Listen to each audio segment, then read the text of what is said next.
here's the tea. You take 3 weeks off podcasting, you still don't get any better. You don't. Not at all. Oh my God. If you could have just heard us as we tried to intro that last Here's that the last thing. We are. Oh wait, you're interrupting me. I am. Here's the thing. My fucking ass disappeared for 3 weeks, and I came back to a review for the show that was like, Katie, we love the show. It's really great. One note though, Katie, if you could stop interrupting Kenny. And I'm like, I'm aware that I do that. It's like a conversational podcast, and I feel like we interrupt each other, and it's like a thing. Yeah, it's real life. But I'm paranoid, and now like I'm afraid I'm gonna be counting like a full 3 seconds after you finish speaking to like say something. Please don't. It's gonna be a lot of dead air in this episode, kind of like the past 3 weeks. Or like at the start of the show when I used to have to like edit out all of your ums. Yeah. And just edit out all of the 3 seconds. I don't know if I quit saying or if you just quit editing it out. I think it's a little bit of both, actually. Okay. I think a little bit of both. I think there was some growth on your end. Mm-hmm. And some a little less give a fuck on mine. So we met each other in the middle.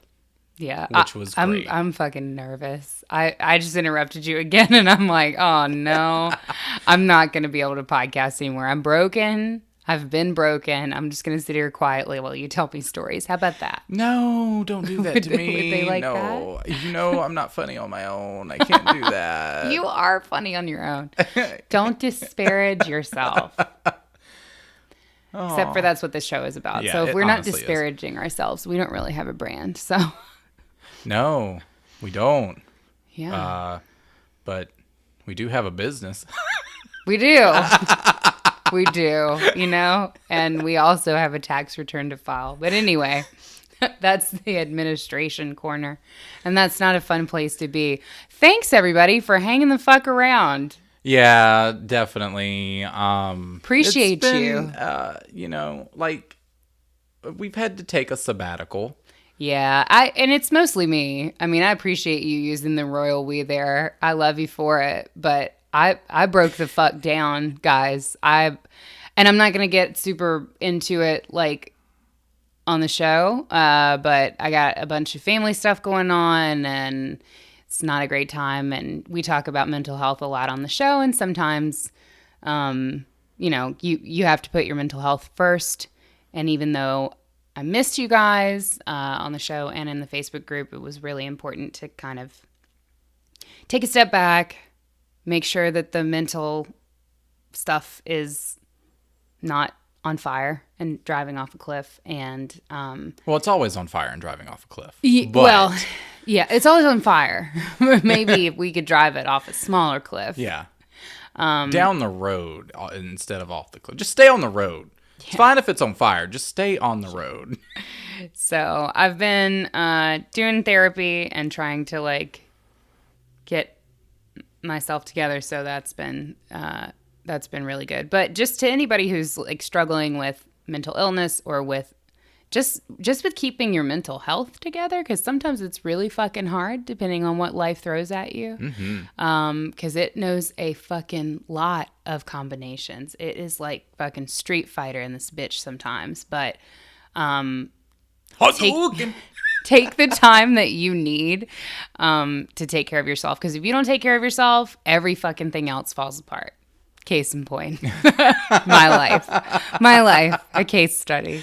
Yeah. And then meanwhile, I'm just over here like, worried. I'm like over here like, pay no attention to the woman behind the curtain. Yeah. I'm like, hey, oh God. Having your own struggles. Having my own struggles. Yeah. We don't want to make a habit out of it, but at the same time, we don't mince. We don't actually. We don't pretend to be professionals around here, and if we need to take a step back for mental health, then we will. But we'll try to like fucking keep you in the loop next time. How about? No, but I did want to say, and I'm sorry, I tried to collect my thoughts on this, but I just didn't want to seem fake. What I was going to say. Okay. No. What I was gonna say was something like while we were taking our sabbatical and all of that. Do you know the Dolan twins? Have you ever heard of them? They're like social media. They do a lot of videos on YouTube. They're twins or whatever. They do a lot of videos with like Jeffree Star and all of that. Oh. But like every day or every like Tuesday, they had been uploading videos every Tuesday for years. They have like 10.6 million subscribers, all of this stuff, all of this content. Consistent queen. And they sat down recently, like while we were having our sabbatical, and I just sort of related to it a little bit because they talked about because they decided to stop doing weekly videos because they had been uploading consistently on Tuesdays for like 5 years.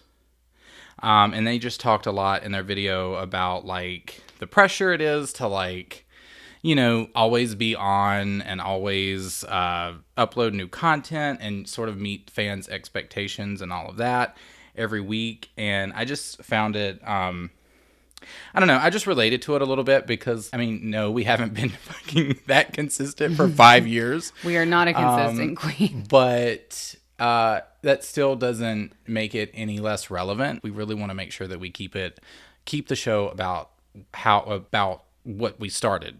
Right. How? Fuck. You're doing great.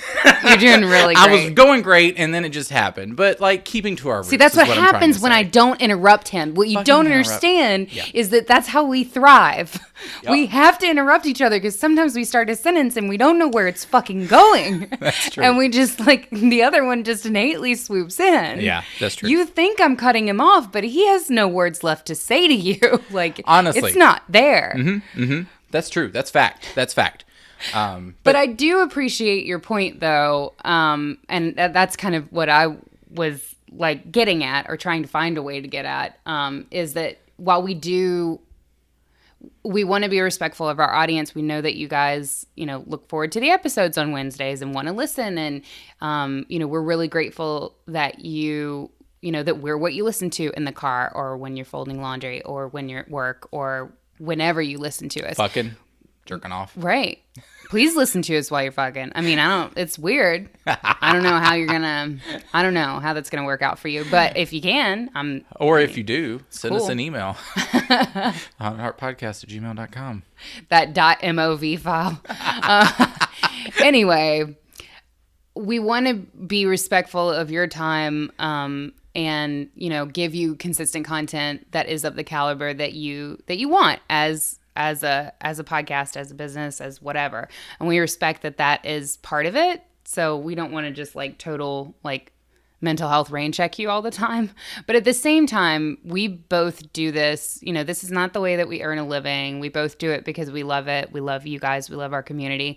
And we really care about it. And we do bring our whole heart. We joke all the time when we're recording episodes, but we really do bring our whole heart every episode. And if we're in a place mentally where, or emotionally or what have you, where we can't do that, we would rather not record than fake it or, push out crap to you guys because we feel like shit. Because if we feel like shit, it's going to come through like shit. Yeah. And we don't want to peddle that to you guys. We want to either be here with everything we got or not at all. Or nothing at all.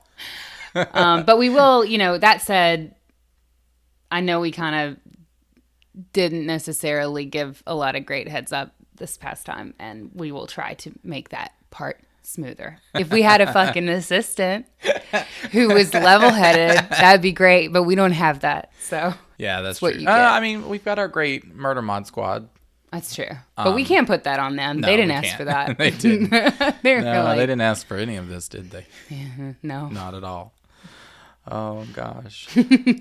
So with that said, we kind of want to set the expectation that for the next little bit, as we continue to deal with everything that we're dealing with right now. Because it's not over. Yeah. We're going to commit to releasing episodes every other week for you guys. And if we're able to sit down and record kind of in the interim, then we'll drop things on the feed as we're able to. But you will definitely get an episode a brand new full-length episode of the show every other week. Patreon content will be back up and steady because I know we feel really bad about that. Patreon, you're getting some extra shit this month. It's just gonna all be dumped on you at once. So hope you're fucking ready for that. Big old shit. Hope you caught up on all your other podcasts because we're gonna dump a bunch of shit on top your other of you. podcasts that are regular. Yeah. Just imagine like we've had really bad diarrhea. Yeah. And then like you just had a blockage. Yeah, it's about to just. Yeah, it's gonna be the Enema podcast. Oh. Ugh.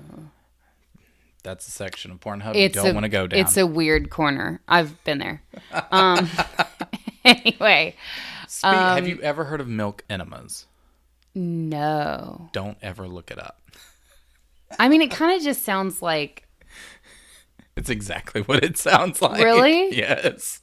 Oh, it's literal. Yeah. Why would they use milk? I don't know. What's the upside? I think it's a visual thing. It's really it just weird. Looks like semen? Yeah. I think it's just use semen. Okay, well. All right. So what are we talking about today? Well, I know it's been a while since we've done this, you see. But usually on this show, before I interrupt you, we light a candle. Oh, yes. Actually, we usually light a few. And today, we actually have a very special candle that we are lighting. That we have waited a long time to light because we wanted to light it on the show live with you guys. So our girl, Ashley, she listened to the show, Ashley W., she's a listener and a supporter, and she has a candle company.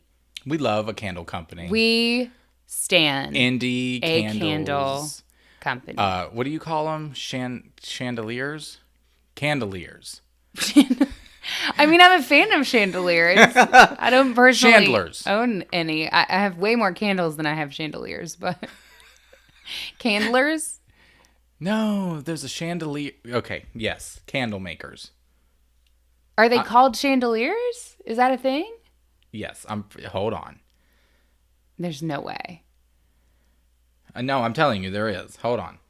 Okay. Anyway, so we, our friend Ashley, who has been a longtime supporter of the show, sent us some candles from her candle company that she has started called Candles with Intentions. You can find them on Facebook. Just search Candles with Intentions. And she is making these gorgeous candles with, I mean, it's literally what it sounds like, candles with intention. So she has all different kinds.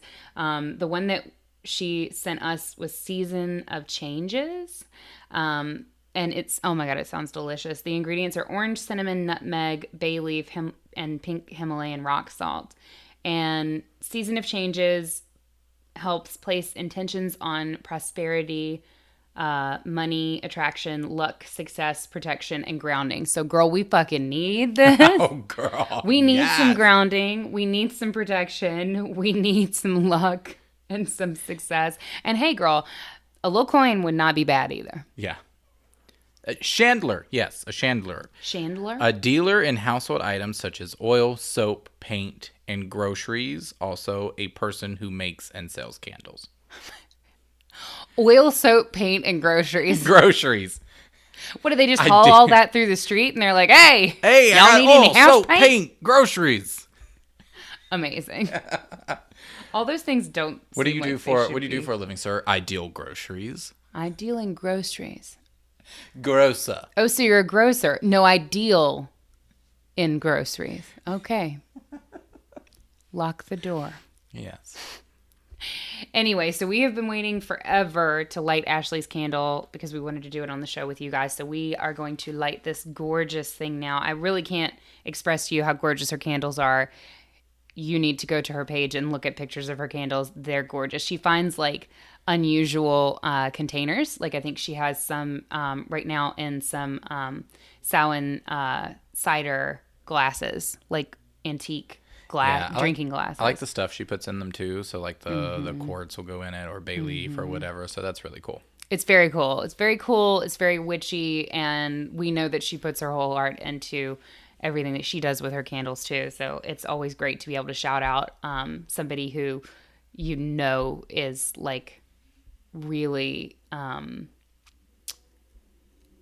she's not doing this to make a quick buck. She is like really into her candles, and she puts her whole self into it. And it's really sweet. So thank you so much for the candles, Ashley. And we are lighting this one for you, girl.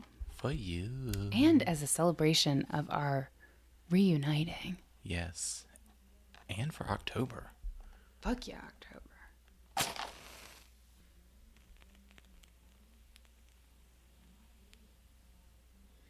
Ooh, that's a fresh wick, girl. Ooh, girl, you know we love a virgin wick. She is burning bright and beautiful and all through the night, girl. Yes. She's so pretty. I love it. Mm-hmm. And that's going to smell amazing. Yes. Totally. All right. Well, now that our path is lit. Oh, yes, I do believe you were talking. You said that the candles is very witchy. Mm-hmm. And I do believe that is the subject of our episode today. Yay! We're going to talk about another witch that was up to no fucking good, y'all. And they wished her ass would shut up. Well, I guess they wish my ass would shut up too. Technically. I mean, yeah, that's true. That's true. And then you gave it to him. Preemptively. No, we're talking a big old baddie. You may have heard of her. She is the Bell Witch. She bad. She bad. What was that song? I don't know. I don't know that one. I can't. There was some like early 2000s like rap song that was like she bad, or maybe it was like a sample that they threw in. You always know those like random early 2000s rap songs, and I'm like, fuck yeah, girl, I have no clue. I'm like, I don't know these things. Yeah, I still listen to them, but now I'm thinking about my chick bad, my chick hood, my witch bad, oh god. We're talking about the Bell Witch, in case you were wondering. Yes, the Bell Witch. So I do believe I've rediscovered my notes for this. A rediscovering. A fresh awakening, if you will. I don't remember what I wrote, so we're just gonna jump right in because I do believe you have notes, right? I do. I actually had a poem that I was going to start us off with. Well, why don't you start us out with that poem? You know how I love a poem. Yes. So this is You're doing great. Sorry. This is Echoes of the Bell Witch in the 20th century from H.C. Brehm. In the howling wind and the lightning's flash, the drumming rain and the thunder's crash, the fires burned low and the lamps are out. It's time for Kate to move about. Above Red River on the bluff's high path, when the thunder's quiet, you can hear her laugh. With now and a loud, long shout, Kate wants all to know she's still about. No sleep for the children as they shiver with fear and listen for the sounds they hope they won't hear. No whispering or talking as they lie in doubt, for at times like this, Kate walks about. Kate laughs and cackles and the children play dead. With a jerk, all the covers fly off the bed. The children shiver and some cry out. This usually happens when Kate's about. When at daylight and the thunders grow faint, and the children feel they are rid of the haunt, with crackling laughter and a frightening shout, Kate lets everyone know that she's still about. I'm sorry, is that a poem about you? I kind of relate. I'm like, honestly, it's way too close to like everything that we were just talking about. Yeah, today we're talking about Katie. And a cackling laugh. The Bell Witch herself. Mm-hmm. Great name, girl. I respect it. Yeah, we do. We love that name. We love it. We love it. All right, so let's dive right on in. So the Bell Witch has inspired the horror genre for decades. Mm-hmm. So let's think about all the way back up to the Poltergeist and Amityville with themes of grave disturbance and also my stomach, which has literally just decided to make an appearance on this podcast.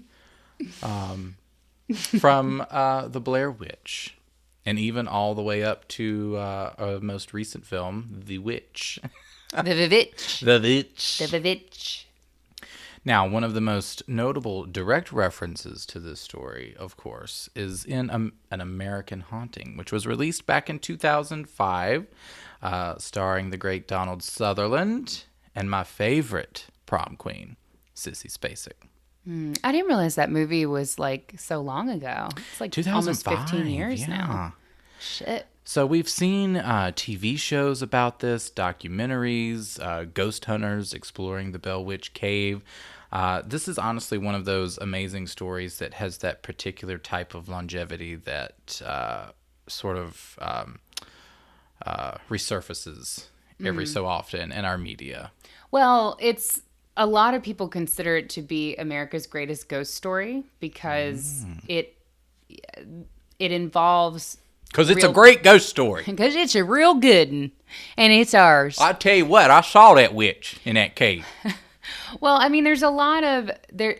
whenever... And we see this when we do our episodes across the pond on various like UK hauntings, or when we did the whole episode on Edinburgh's vaults.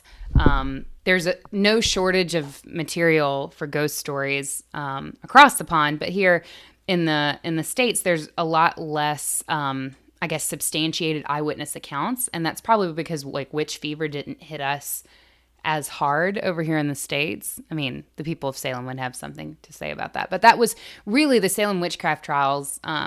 And all of that took place was on the tail end of the witch panic, the global witch panic. And we actually talk about that a little bit in our episode on the witch trials, that was kind of riding along on the coattails of the witch hysteria as that was ending in Europe.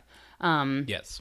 But to a lot of folks, they consider the Bell Witch to be our sort of big haunting story because it involved real people and it was really thoroughly substantiated by multiple eyewitness accounts. And there were affidavits that were written. There were manuscripts that were written by people who experienced this haunting firsthand. Yes. And it's not folks trying to downplay their experience. It's people, I guess there either wasn't a fear of judgment or what was happening was so weird that it like transcended any fear of judgment that eyewitnesses had.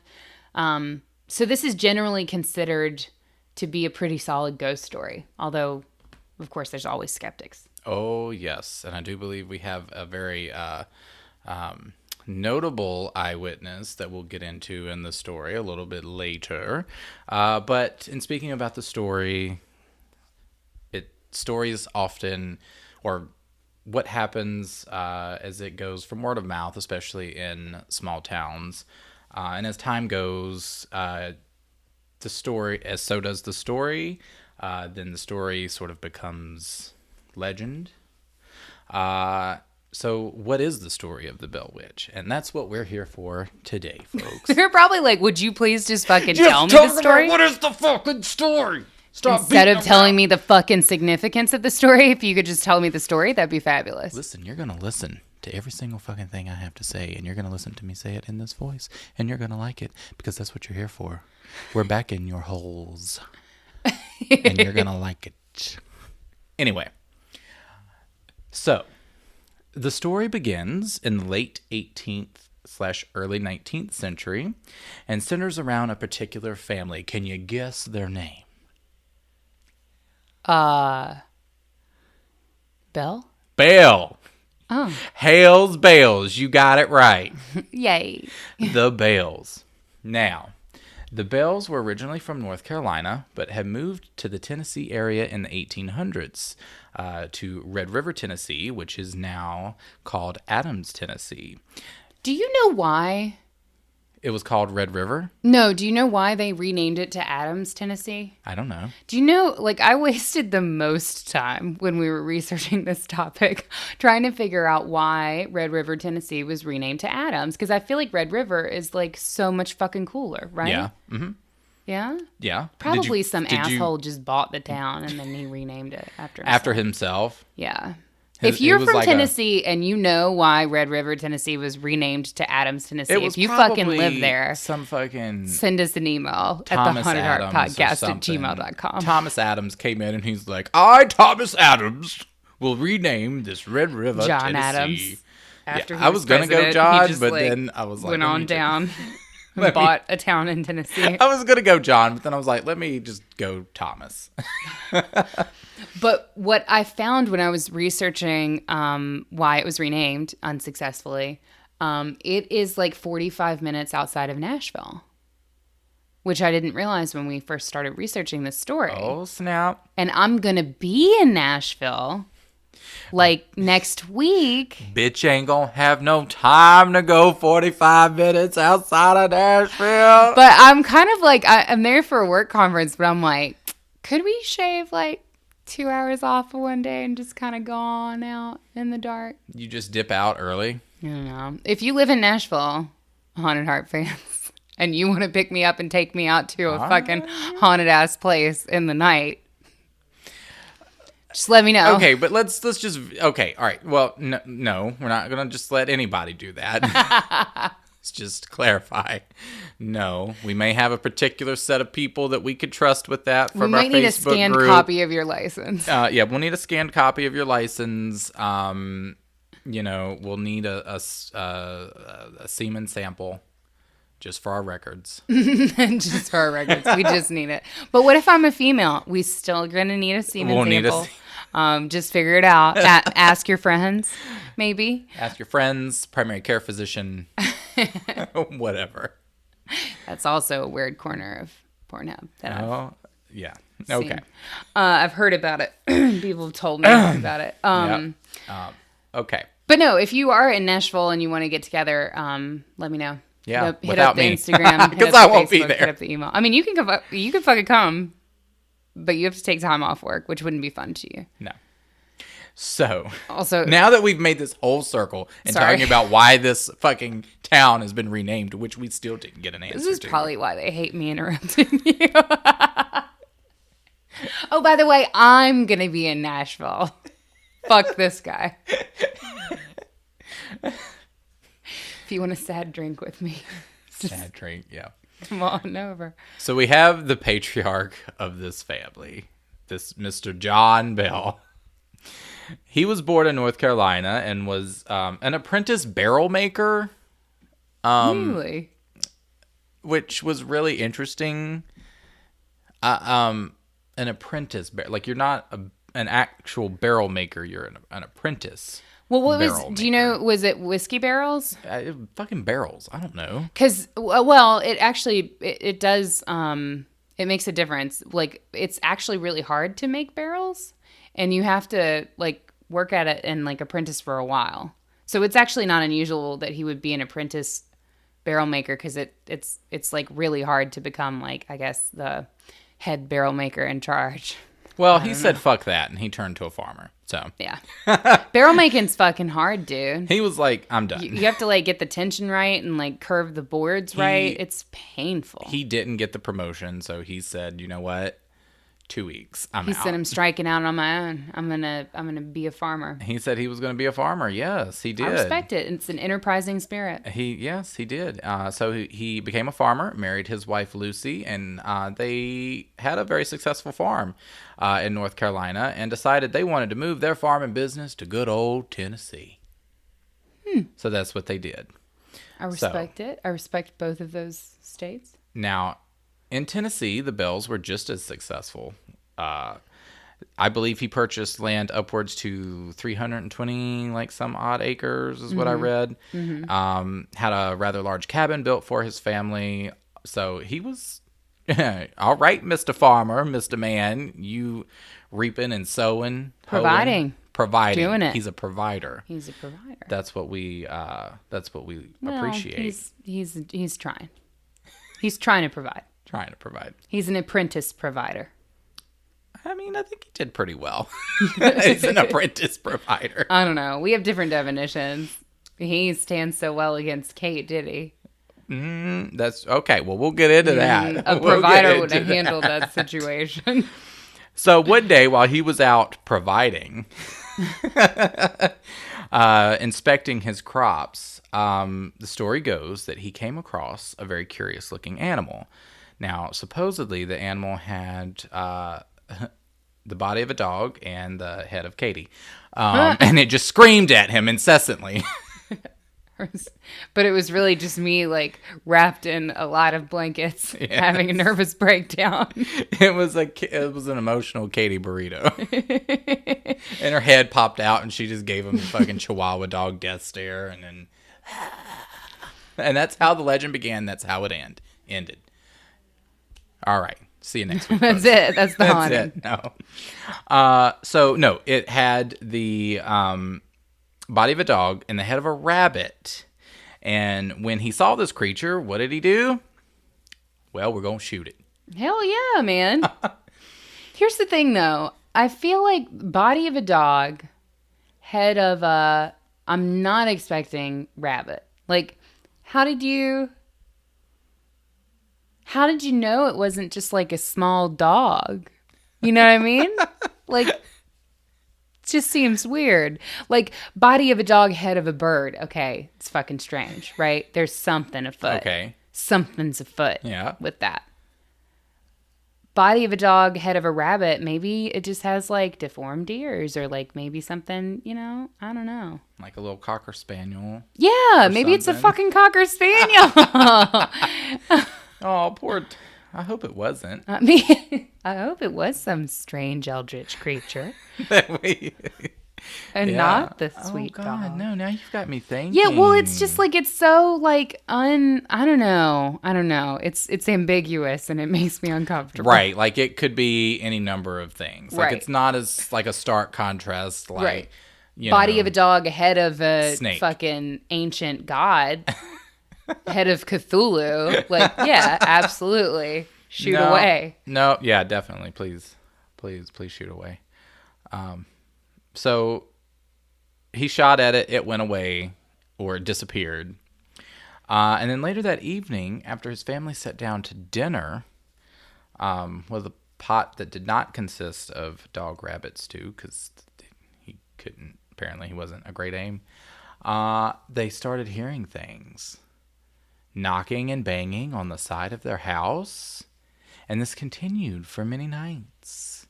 And every night the banging would get louder and louder and would be more frequent. I just want to know who was fucking up against their house because what's going on? That's what it sounds like to me. And John and his sons would leave the females in the cabin to go valiantly into the night with their rifles to see what was going on. And I don't know about the Bell family, but for me, if the outside of the cabin's a knocking, then I'm going to tiptoe to my bedroom and hide under my safety blanket. I'm not going outside. Yeah. Well, turn off all the lights. Men were a different breed in that day, Well, actually, I think everybody was a different breed in that day. Like, everybody was fucking harder. Like, they didn't have deodorant. They didn't have floss. It was a tough time to be alive. Let me be alive. I would go and hide under my woolen coverlet. Well, I mean, life was really hard, and life was maybe potentially so hard that maybe you weren't so worried that you would die, like a horrible death. Maybe you were kind of hoping for it. Or that you would because you always died. Maybe, I don't know, maybe the fact that there was death all around just made you less afraid of it? Yeah. You were just like, man, fuck this. I mean, I guess I don't have to wake up and fucking work hard as hell tomorrow if I die in this mysterious accident. So let me just go outside. You know what I mean? I don't have to go to work and be a fucking apprentice barrel maker anymore. Yeah. Just fucking catch this fucking communicable disease. I think please. They were kind of on that vibe. Not that they wanted to die, but they were just, not necessarily. There wasn't so much on the con side of dying. Someone sneezed and they were like, Maybe they had it right. No, I kid. So, not long after that, things began to escalate, and the children began to complain of the sounds of rats gnawing at their bedposts.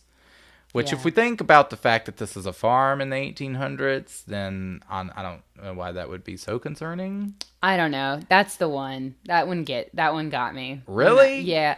Yeah, because it's like, if it's not rats, though, like, but more than likely it gnawing, would be. And what does it look like when it's gnawing? Like, that's where my brain takes that. Oh, you know what? It reminds me of like some creepy Christmas demon creature that we talked about. Like some like pot licker, spoon licker. He's like bed gnawer.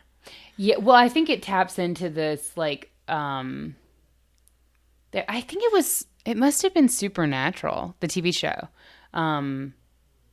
No, it wasn't Supernatural. There was some like story at some point. It might have even been some made up shit from when we were kids, but it was something about like actually my grandfather may have made this up to scare me. It was like some creature or whatever that would lick your toes. At the end of the bed, that would sit at the end of the bed and lick your toes. And there was some creepypasta that was about this kid who like was scared or something, and like his dog, like he locked himself in his room, and then his dog was like licking his toes or licking his hand all night to like calm him down. But when he woke up in the morning, he realized that his dog was like downstairs outside. So like what was licking his hand? It was a really dumb creepypasta, but it hit me at the right moment, and I was like, what if something was just licking my toes? And I'm like, I'm not into foot stuff. So that hit different. It hits different when you're not really into the foot stuff. You know what I mean? See, that would be bad for whoever was trying to do that, because okay, foot stuff, nah, all right, whatever, I can. I mean, it doesn't bother me, but I'm not into it. If you asked, I'd probably be like, okay, sure, but like, don't do it without asking. Let's not get into the fact that your foray of almost being caught into a foot fetish website. So. That's true. I have adorable feet. It's true. I have tiny toes. See, I would kick them in the face because I don't touch my feet because I get, I can't. Yeah, I have a reaction. Well, they're sensitive. They're ticklish. So, all right. They're like, God damn it. I really didn't miss this fucking podcast at all. Like I thought I did. God damn it. So, the boys would often complain that an invisible entity would rip their woolen coverlets. I just love that. I love a woolen coverlet. I like the way it sounded when I read it. And it's almost time to get your woolen coverlet out of the closet. So it would rip their coverlets off the bed in the middle of the night. Later on, the sounds of a weak old woman singing hymns began to fill their home. The spirit seemed to take a particular fancy to the Bell's daughter, Betsy. Betsy claimed that the entity would pull her hair, slap her, and leave all kinds of nasty marks over her body. That sucks for Betsy. Hey. Unless maybe not. No, wait. Maybe it doesn't suck for Betsy. I mean, she was probably a child, so we've got to like...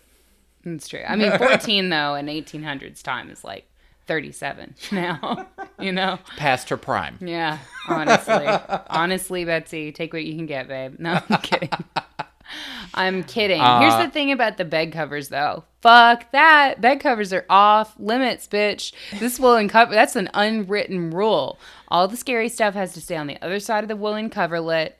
You can't touch my blanket. I'm wrapped up in this blanket, and it's my barrier of protection. Yeah, that's true. Like, fuck that whole ripping the covers off of you. Yeah, fuck that hole. No.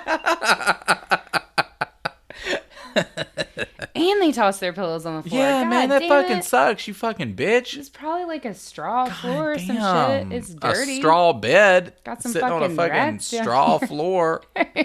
Fucking, the only thing you have to fuck, it probably wasn't even, they probably didn't even have a woolen coverlet. They were probably just covered in a fucking mound of dirt from the floor. I feel like we might be exaggerating how hard the 1800s were at this point. They weren't poor. He was an elder in the church. Right. Like, they were fine. They were doing okay. They had a woolen coverlet. Yeah. So, now, originally, John had told his family to keep all of this hush hush.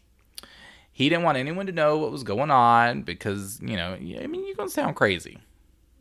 And, like, you just didn't want to sound crazy back then. Yeah, this was the point of the story where I was concerned that John was just beating his daughter. Like, I was alarmed. You know what? I thought the same thing, too. You just don't say anything about everything that's going on with the haunting, you know. Don't say anything about those scratches.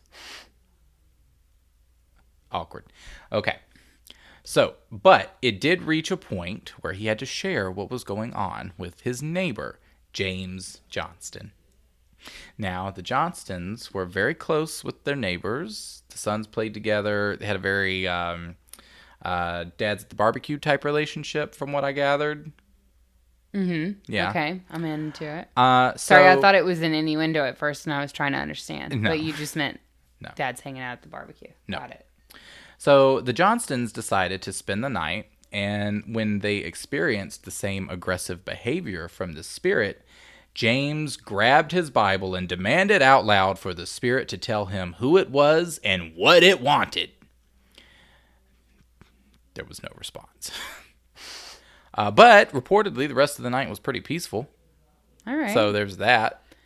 She said, just wanted a stern hand. She said, "Okay, Zaddy." Okay. That's exactly what she said. Then. Okay, John. All right. Mm-hmm. Okay. You ain't like that other John. She's like, I'm gonna come back to you. I'll be back. Make a note of that. So, we do love. Speaking on behalf of witches, we do love a virtuous man. We love it. What does that have? It's captivating. Simply. I'm so confused. What does that have to do with what we were just talking about? Oh, he was like super religious. The religious man. He was like, yeah, we love a virtuous man. I was like, wait, because I was thinking like to us. It's captivating. I was thinking like, okay, never mind. I don't know where I was going with that. Yeah. So, so the rest of the night was peaceful. So over time, the voice became much more distinct. It started reciting more hymns and even quoting scripture and holding intelligent conversations. So eventually word got out about this entity. And was she having a podcast? She probably Can we was. hire her? Look, she From was time singing to time? hymns, you know, quoting things and having intelligent conversations. All three, you know, which would be great for podcasting. We could go halfsies. Yeah, I mean, I'm cool with it. I'm totally, I completely agree. So, word got out about this entity, and eventually it reached the ears of Andrew Jackson.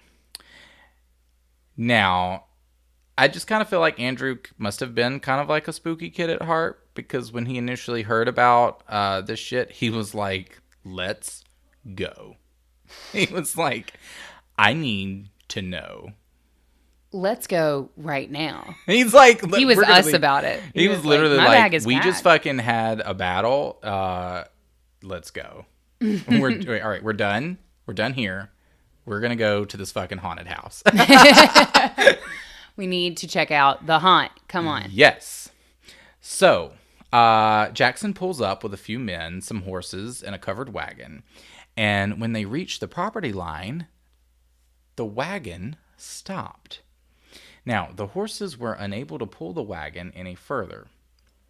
Interesting. After several minutes of trying to get the wagon to move, Jackson gave up and exclaimed that this must be the work of the witch.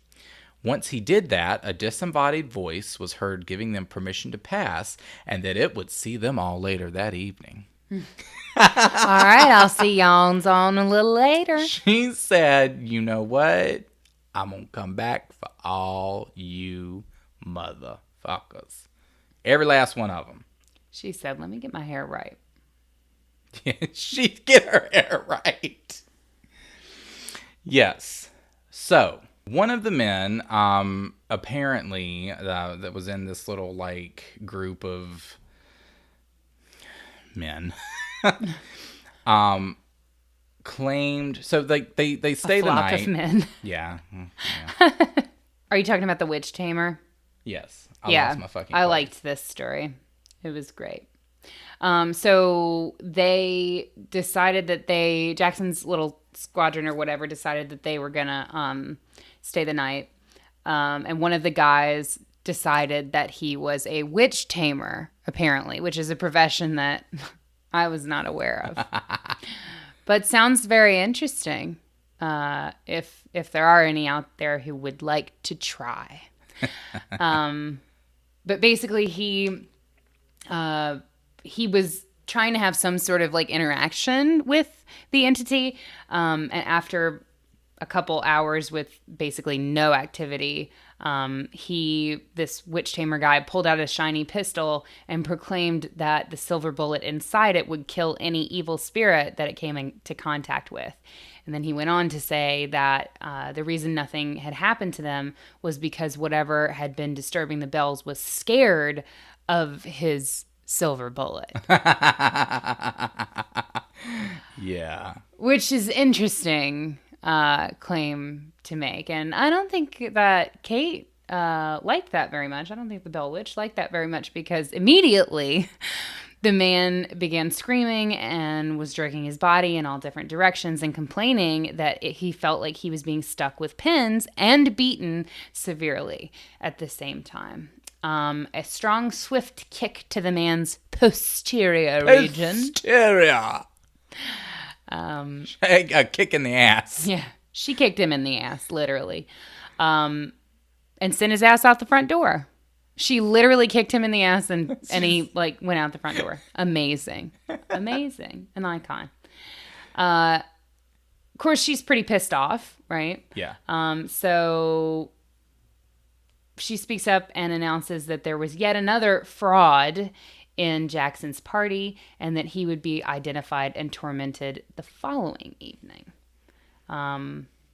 So basically after that incident with the witch tamer, everybody wanted to fucking get out of Dodge. They're like, bye. They were like, let's bye. I did not sign up for this when I joined the army. Like, no.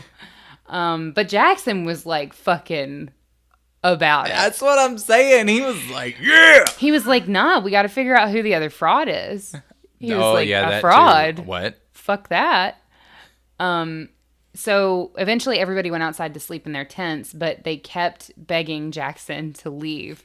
And it's not really clear whether they stayed and the other fraud was exposed or what happened, but Jackson and the rest of the men were spotted in nearby Springfield early the next morning, presumably en route back to Nashville. So maybe they convinced him, or... Well, supposedly he was quoted as saying that he would rather fight the British in New Orleans than have to fight the Bell Witch. I mean... Which, that's just a testament to the Bell Witch. Sounds appropriate, like, honestly. She sounds like a baddie. Don't fuck with a witch, man. Yeah. So after that point, and over time, you remember little Miss Betsy.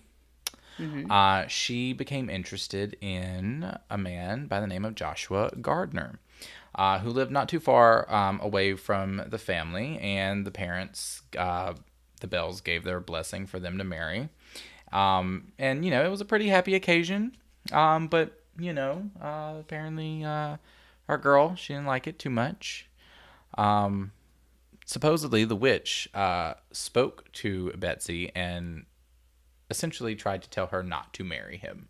Several times. Repeatedly. Over and over. Apparently, she didn't like his ass. She didn't like him. She said, "You're not marrying that motherfucker." Did we ever figure out what was wrong with him? Why she didn't like him? Like, what was he doing? Was he up to some bullshit? Because I feel like maybe he was up to some bullshit. Here's the thing. Here's where things get a little twisty for me. Because I didn't really... So, all right. Anyway, we'll get into that. So, Betsy and Joshua's former school teacher was Richard Powell. Okay, I remember that. And he apparently had a little thing for Betsy. You're a fucking pedophile, sir. Okay, but they weren't, like, it wasn't that big of an age difference. I mean, I'm just saying. Okay. He was only 11 years older than her. I'm just saying. Okay. I literally cannot judge that, so. Okay. Anyway, You can, if you want to judge it. Well, I think that's a big I difference lost in my between right to judge an it. 11-year-old and a 22-year-old. But anyway. Well, but again, 11-year-old in like 1800s time. 36. It's true. Anyway. It's true, yeah. God, you have to be older people are to make that fucking work. hate us. Here's the thing. I'm not advocating pedophilia. I'm just saying 11-year age difference. I was thinking about it in a different context. She's 11 years old. Yes, it's creepy. I was thinking about it from my own perspective, which I was not 11 years old. Well, I was just thinking school teacher, and I'm like, like you've been teaching this little girl, and then like watching her as she. Again, I was involved with my friend. It's just, all right. I just really can't judge the whole situation. All right. Well, anyway, Mr. Richard, he had a thing for her for some time. Yeah, Mr. Richard did. And he had expressed interest in marrying her when she became older. Yeah, that's creepy. That's the creepy one. Yeah. Yeah. Mm-hmm. So we made it there. All right. Yeah. Sorry. It's the marriage thing. Yeah. I'm just going to wait on you to get right. No. No, you're not. No. So, it hadn't been proven, but some people actually claim that Gardner was a student of the occult. He was a Haunted Heart podcast listener. But like I said, it was never been proven. Gardner. Powell. Richard Powell. Sorry, Powell. Yes. Yeah. Sorry. My bad. You just said the wrong name. It's cool. Okay, I'm sure Twitter will call me out. Anyway. So the creepy older teacher guy was rumored to be a student of the occult, but we don't have any hard evidence. Wasn't proved. He was secretly married to a woman in Nashville by the name of Esther Scott, and so while he was at Red River, so he was married to a woman while he was expressing interest in this his fucking student. So anyway. And so he's a cheating pedophile. He's a cheating bastard. And he had politely expressed his disappointment when he found out that Betsy and Gardner had been, or when they were engaged. Got it. So the subtext there is that potentially because he was rumored to be a student of the occult, that maybe he was cavorting with the Bell Witch to get her to tell Betsy. It's kind of actually like high school, like room and mill, like when you like somebody and like you tell your best friend to go tell him that you like him and you want to date him and you shouldn't date anybody else, but like you're too chicken shit to do it yourself. Yeah. And I didn't have any like I didn't get any of that, so I would just go directly to the boy and be like, I like you, want to date? And they'd be like really intimidated. Yeah. And because you're supposed to do the rumor mill thing, but I didn't. So it was awkward. So this continued. The Bell Witch continued to harass them to the point to where they just couldn't take it anymore. She's like, "Fuck this, I'm done. Like, I love you, but like my mental health, I cannot deal. Yeah. So I'm just gonna step away." I respect it, Betsy. You do you, girl. Take care of you. Yeah. So after she ended their engagement, the Bell Witch calmed her tits. But still continued to express a huge dislike for her father, John Bell, and continued to vow to kill him. I'm gonna kill that son bitch, is what she would say. Was there ever any, like, I don't want to use the word definitive because that's not really a good word to use when you're talking about an incident like this. Where you have a haunting, but was there ever any speculation as to why she hated John Bell so much? Like, yes, where that came from? Yep, there is, and we'll get into that a little bit. Okay. When we talk about possible theories as to who or what this Bell Witch entity Got it. Okay. is. Got it. So Bell had unfortunately started experiencing weird episodes where he was twitching in his face.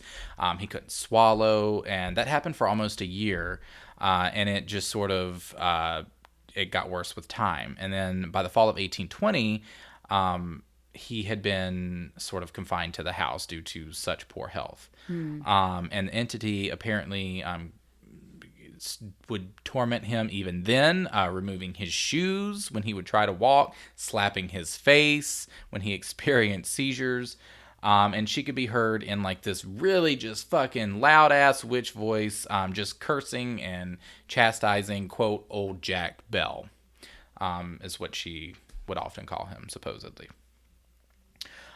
So unfortunately, on December 20th, 1820, John Bell did die after slipping into a coma the day before. And immediately after his death, the family found a small vial. This is really weird. A small vial of unidentified liquid in the cupboard. John Bell Jr. gave some of it to the cat, and the cat died instantly. You fucking asshole. Yeah, John Bell Jr. Not cool. Fuck you. Fuck that dude. I'm going to haunt that dude. For real. I hope that cat came back and haunted your ass. Anyway, I just had to get that off my chest because that was a dick move. Anyway. Damn, we had a dog and a cat. Yeah. Shit. So apparently the entity then spoke up and said, I gave old Jack a big dose of that last night, which fixed him. So John Jr. quickly threw the vial into the fireplace where it supposedly burst into a bright bluish flame and shot up the chimney. So, what do we say? Suspicious. Yeah, I'm over here like, how's his wife doing? How's she feel? We check her out? How's she feel? How is she doing? So John Bell's funeral was one of the largest held in that particular county of Tennessee. And so as their friends and family began to leave after the ceremony, they all heard the entity laughing, and she began singing songs about a bottle of brandy. And it is said that her singing didn't stop until the very last person left the graveyard. And that after John Bell's death, the entity's presence was almost non-existent. So with his, like, she sort of like calmed her tits finally after he died. A little bit. A little bit. Interesting.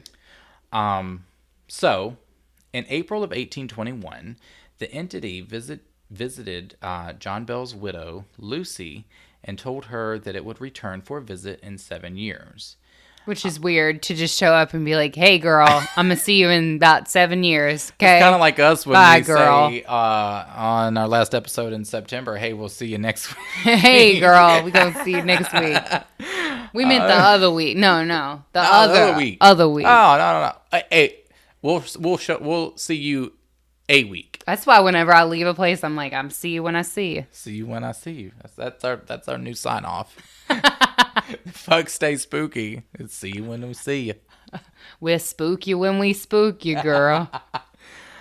So the entity told her that it would be back in 7 years. And as promised in 1828, it did. Most of its visits apparently centered around John Bell Jr. And apparently they discussed some like weird shit like the origin of life, old ancient civilizations, Christianity. Oh, so they were having bar talk. They were having bar talk. Got yeah. 3 a.m. bar Let's just talk. ignore the fact that, there. bitch, you killed my father. But I'm going to, like, talk about God and life with you. Anyway. And what was really interesting was that apparently, out of these conversations, they actually, they had an accurate prediction of the Civil War and various other events. So, pretty spooky there. The entity said farewell after 3 weeks, promising to visit John Bell's most direct descendant in 107 years. She has a thing with the number 7. She's into it. So that year would have been 1935, and the closest living direct descendant of John Bell at the time was a physician in Nashville by the name of Dr. Charles Bailey Bell.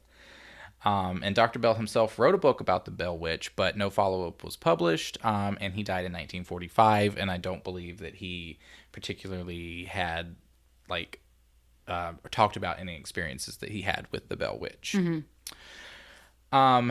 So this entity tormented the Bell family in this Red River settlement for almost 200 years ago. And a lot of people still say that they see these unexplainable, like, manifestations and all of this that occurred near the Old Bell Farm to this very day. They say that the faint sounds of people talking and children playing can be heard in the area, and that it's also not uncommon to see candle lights dance through the fields late at night. Oh, girl, that's just the Haunted Heart meetup. Bam! That's just what us. you're saying. That's just us, girl. We just out here with our candles with intention. Candles with intentions, yes. So apparently, if you try to take pictures, you get lots of orb action going on, other phenomena, and human-like figures and all of this stuff. Lots of creepy shit. So, and the cause of their torment sort of remains a mystery to this day. And I guess that's sort of where we get into some of the theories about what this entity was. Right. But officially, there is no one theory that's like that everybody agrees upon. Prevailing. There's no like one predominant theory. Yes. Got it. I think she was a mistress that John Bell had drowned in that Red River, and she came back after life and tormented his ass. Who knows? So a lot of people say that obviously when you spoke of your poem or you mentioned the name Kate. So some people... That was something I found in a lot of my research. People just call her Kate. Kate, yeah. So... Yeah. I don't really know why. Well, part of the story... But I like it because it's my name. So part of the story goes that Kate was a neighbor of the Bells. And when John moved up and like purchased all of this farmland and all of this stuff, that he cheated her out of land. Oh, shit. Or out of her part of land or something, that he cheated her and wronged her. Huh. And she was super eccentric, apparently, and she eventually,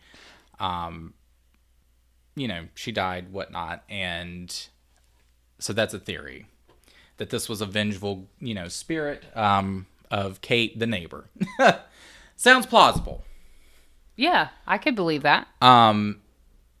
That's sort of the main theory that everyone sort of, gravitates to.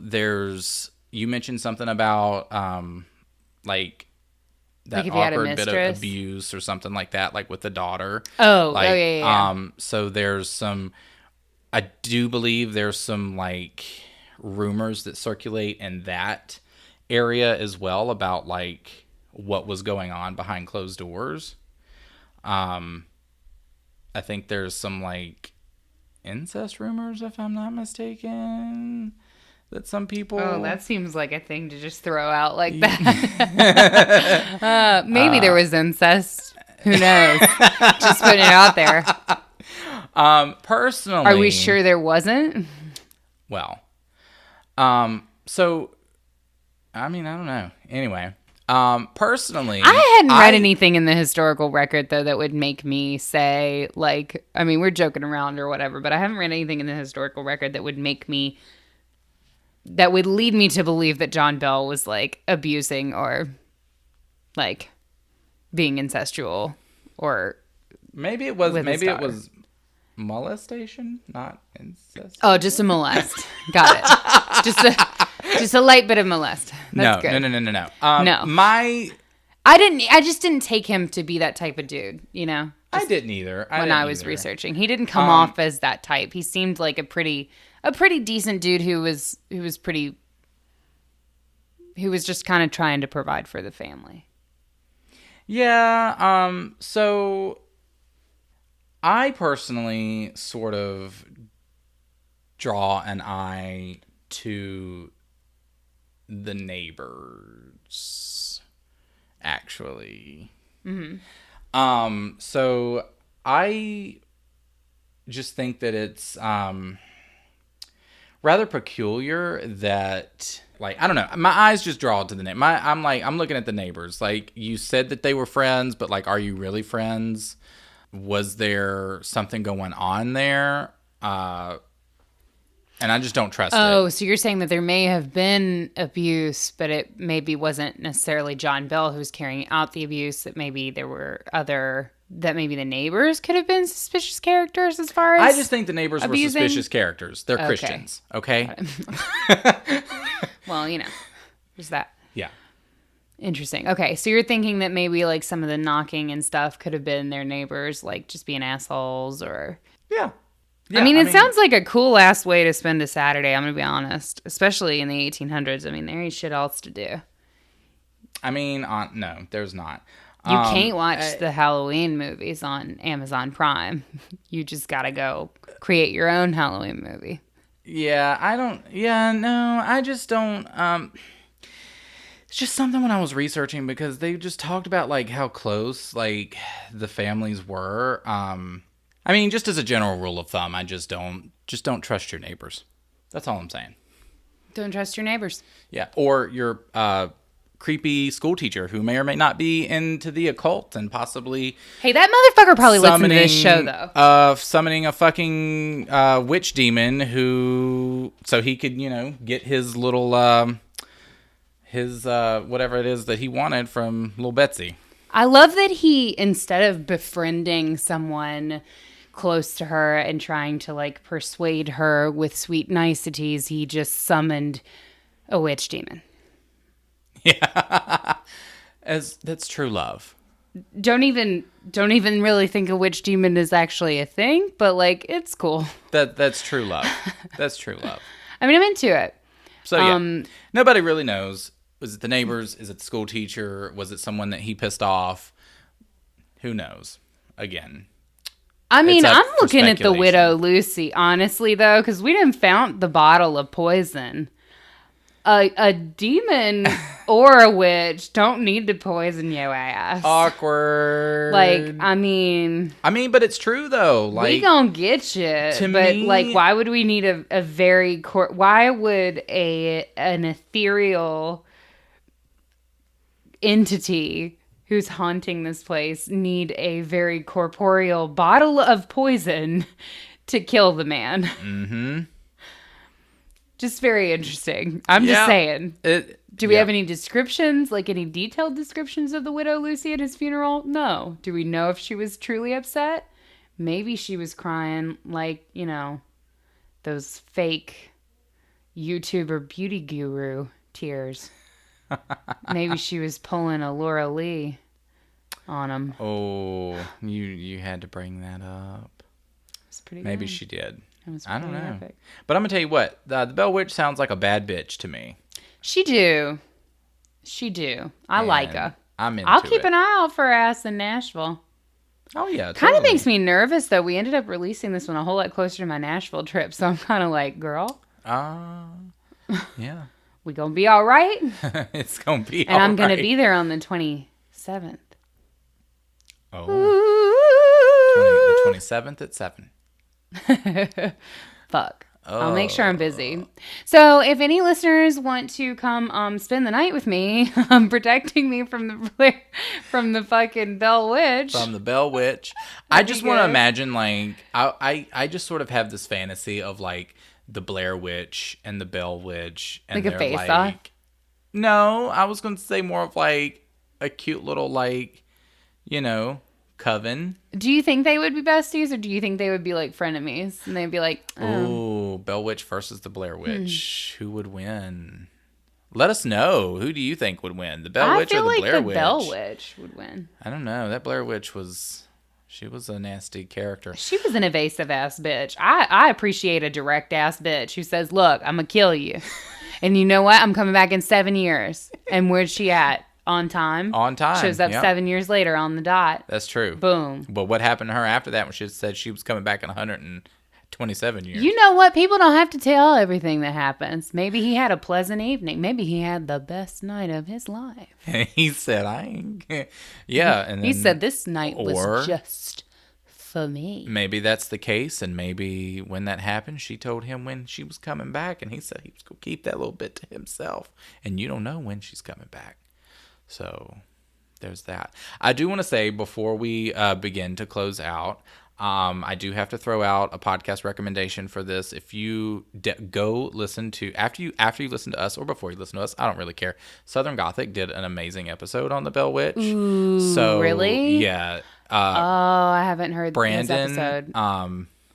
Yeah, I had listened to it before when it had originally came out, and then re-listened to it after researching. Brandon does an amazing job just in general, but I particularly love this episode. Brandon has production quality. So amazing. So she's a classy one. It's not beneath me to tell you to go check out another podcast, and I will tell you to check out Southern Gothic because his quality is fucking amazing. Check it out. We love the work that they do there.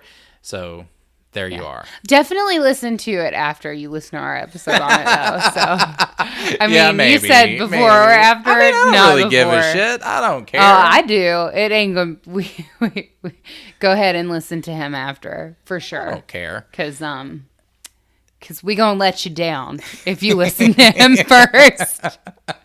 maybe. So.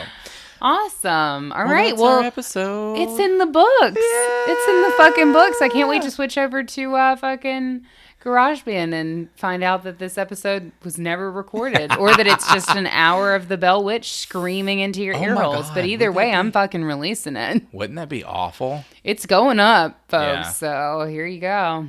What if I go back and I listen to it and I hear some fucking hymns in the background? I'm going to. Man, bitch, I would say thank you. Thank you, girl. Thank you for that production quality. Thank you. We appreciate you. Thank you for doing that. Cutting out that static in the background. We appreciate you for that soundscaping, girl. We already set off our fire alarm once. In this episode. Shit. For yo. Yes, that is true. All right. Well, I guess it's time for me to tell you guys to make sure you're following us on all the social media. Make sure you are following us on Instagram at The Haunted Heart Podcast, following us on Twitter at The Haunted Heart so that you can correct our lives. And search for us on Facebook at The Haunted Heart Podcast. If you would like our page, that would be fabulous. And we also have a closed Facebook group. We have some newbies on the Facebook group. So welcome to everybody who has joined recently. And as always, if you have story recommendations for us, Netflix and Kill recommendations for us, yes, that is still around. Email us at thehauntedheartpodcast@gmail.com. And I think that's it. Is that it? I'm rusty. If you want to fucking mail us any shit, since it's spooky season, we do have a P.O. Box. It's P.O. Box 6047, Leesburg. It's Leesburg, Virginia 20178. And you can send it to the Haunted Heart Podcast. Yeah, totally. And we will be appreciative. And we will say thank you and send you many kisses and locks of our hair. Well, I don't know about that, but not that last part, girl. I'm not due for a haircut anytime soon. Yeah. But I might scoop you some next time. We'll see. You wake up in the morning and the Bell Witch has just cut all of your hair off. Fuck. Oh my God. You know what though? In a way, it would be liberating. But then you get up, you're freaked out at first, but then you get up and realize that she just gave you like a fucking fire-ass like pixie cut. A fucking bomb-ass pixie cut with the fade. Like, she's looking good. Yeah, you got like a, and I'd be like, a little, thanks, girl. And maybe you've got like a little edgy undercut with some cool like line art going Hell up on yeah. underneath it. Like, thanks, girl. I'd be like, hey. Bell Witch just comes right on up and corrects everything about your life. I need it. Come on, girl. Where you at? Come on now. But until next time. Until next time. You know what you got to do, folks? You got to stay spooky. Take care of yourself.